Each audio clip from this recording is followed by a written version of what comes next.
지난 시간에 우리가 본 것처럼 요압이 이끄는 군대가 이제 암몬을 물리쳤지만 그들의 수도인 라빠, 지금의 요르단의 수도인 암만인데요.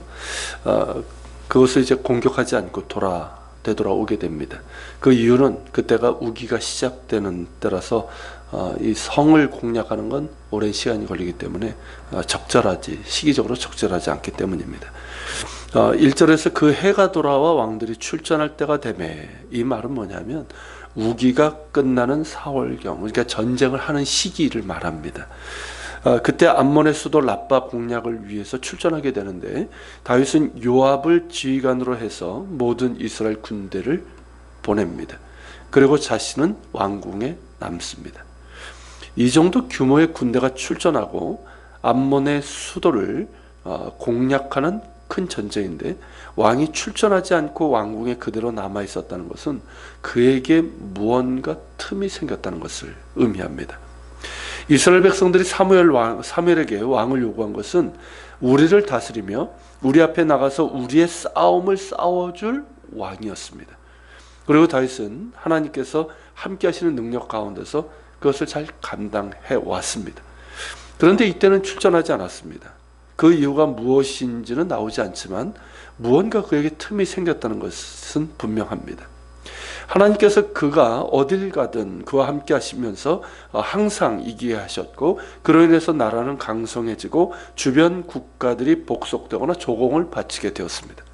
얼마 전 암몬을 이미 한 차례나 이긴 데다가 그들을 돕는 아람까지 쳐서 복속시켰으니까 이번 전쟁은 굳이 자신이 가지 않아도 그 정도는 자신의 군대의 힘으로 능히 할 수 있다고 생각을 했는지도 모르겠습니다. 어쨌든 그의 마음에는 아니란 생각과 자만심이 들어간 것이죠. 지금 이 상황에서 다윗이 있어야 될 자리는 어디입니까? 전쟁터이지 왕궁이 아닙니다. 여전히 하나님을 의지하고 나아가야 됩니다. 그가 솔선수범해서 말이죠. 그런데 자신의 모든 부하들과 온 이스라엘 군대를 전쟁터에 내보내고 자신은 왕궁에 남아 있었다고요? 그가 아팠던 것도 아니고 다른 중요한 일 때문도 아니었습니다.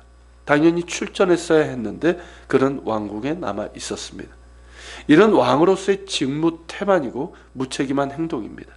마음 상태로나 영적으로나 안일함과 자만에 빠져 있습니다. 결국 이것이 문제가 됩니다.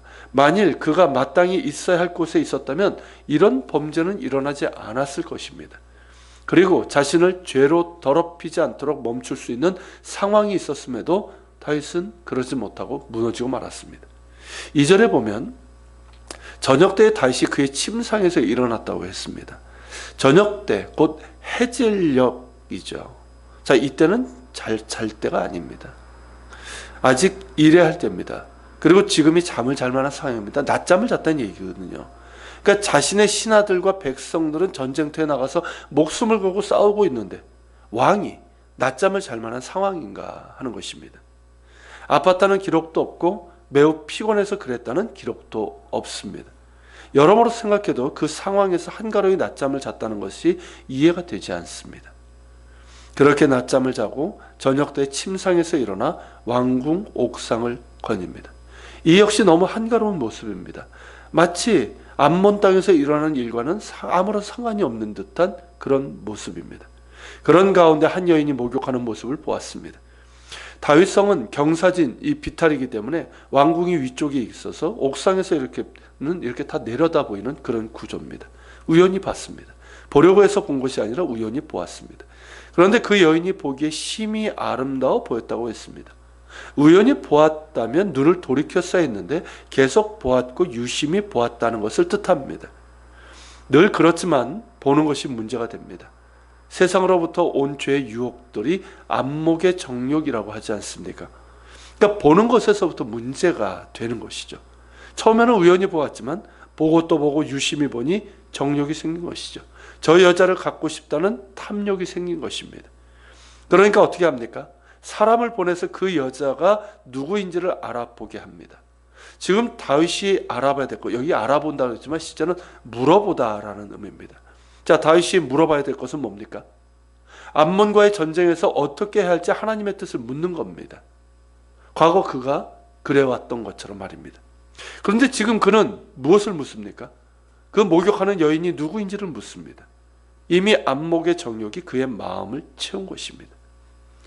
그렇게 물어본 결과 목욕하던 여인은 엘리암의 딸이요 햇사람 우리아의 아내 밧세바라고 하는 여인이었습니다. 남편이 있는 유부녀였고 그 남편은 다름 아닌 자신의 충신이었습니다. 본래 햇사람이지만 다윗의 신하가 될 만큼 충실했고 그의 이름도 야훼는 나의 빛, 우리야 그 뜻입니다. 야훼는 나의 빛. 이런 뜻으로 히브리식 이름까지 부여받은 아주 신실한 사람입니다. 자, 그의 집이 왕궁과 가까운 곳에 있었다는 것은 우리아가 다윗의 신임을 받는 고위직에 있었다는 것을 뜻합니다. 그렇다면 여기서 어떻게 하는 것이 옳습니까? 멈춰야 됩니다. 유부녀인데다가 자신의 신하이고 충신의 아내입니다. 당연히 멈춰야 됩니다. 그런데 다윗은 멈추지 않았습니다. 안목의 정욕이 이제 육체의 정욕이 되어버린 것입니다. 그래서 사람을 보내어 우리아의 아내를 데려오게 하고 동침하고 맙니다. 간 통죄를 범하고 만 것이죠. 그런데 밧세바가 임신을 했습니다. 그러자 이것을 덮으려고 온갖 방법을 쓰고 결국에는 밧세바의 남편이자 자신의 충신 우리아를 죽음으로 내보는 악을 저지릅니다. 이 부분은 다음 시간에 좀 더 자세하게 보겠지만 어떻게 하나님의 사람이라고 하는 다윗이 이렇게 무너지나 싶어 실망스럽기도 합니다. 그것도 그의 인생의 가장 전성기 때가 아닙니까? 물론 다윗이 그 범죄로 인해서 어떤 징계를 받았으며 하나님의 책망에 대해서 그가 어떻게 반응했는지를 보겠고 그로 인한 교훈도 중요하고 은혜도 있지만 이 범죄는 다윗의 인생에 있어서 최대 오점이고 두고 이로 인해서 고통을 겪게 되는 아픔이 되고 맙니다. 그런데 여기서 우리는 우리의 모습을 보게 됩니다. 우리 역시 이러한 죄에 넘어질 수 있음을 알고 주의해야 됩니다. 그렇기 때문에 우리는 다윗의 경우에서 보는 것처럼 우선 내가 있어야 할 자리가 어디인지를 알아야 됩니다. 내가 있어야 될 자리는 하나님을 인식하면서 주님과 동행하는 자리입니다. 특히 힘이 생겼을 때, 무언가 일이 잘 풀릴 때일수록, 뭔가 성공하는 것 같을 때일수록 더욱더 겸손히 주님과 동행하는 자리에 있어야 합니다. 하나님 앞에 서야 되고 말씀과 기도의 자리 가운데 있어야 합니다. 거룩과 순종의 자리에 있어야 합니다. 내가 있어야 될 자리가 바로 그러한 곳입니다.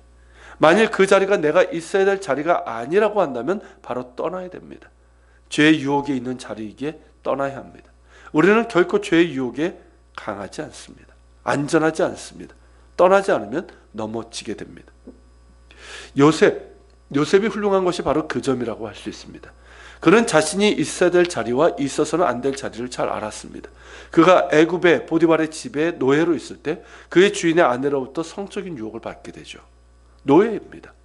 노예에게 거절은 쓰라린 대가로 돌아오게 됩니다. 그러나 요셉은 거절했고 거듭 요청하자 그 자리를 피했습니다. 자신이 있어야 될 자리가 아니기 때문입니다. 그로 인해서 모함을 받고 옥에 갇히게 되지만 그로 인해서 요셉은 하나님과 자신의 주인에 대해서 범죄하지 않게 됩니다. 그러나 다윗은 자신이 있어야 될 자리에 있지 않았고 당장이라도 피해야 될 자리에 있으면서 결국 죄를 범했습니다. 그리고 이미 남편이 있는 여인입니다.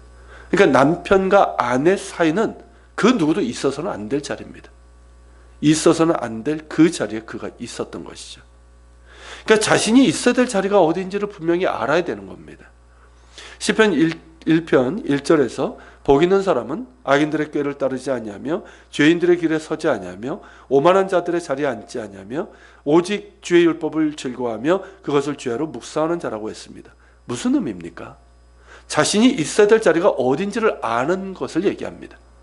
그러니까 자신이 있어야 될 자리가 어딘지를 아는 자, 그리고 자신이 있어서는 안 될 그 자리에서는 있지 않고 피하는 자, 그 사람이 복이 있는 사람임을 말씀하고 있는 겁니다. 그렇기 때문에 우리는 늘 내가 있어야 될 자리가 어딘지를 잘 분별해야 되고, 만약 그 자리가 하나님 보시기에 옳지 않고 또 죄의 유혹의 자리라면 바로 피해야 됩니다. 우리는 안전하지 못할 뿐더러 그렇게 하는 것이 복 있는 사람의 삶의 모습입니다. 기도하겠습니다.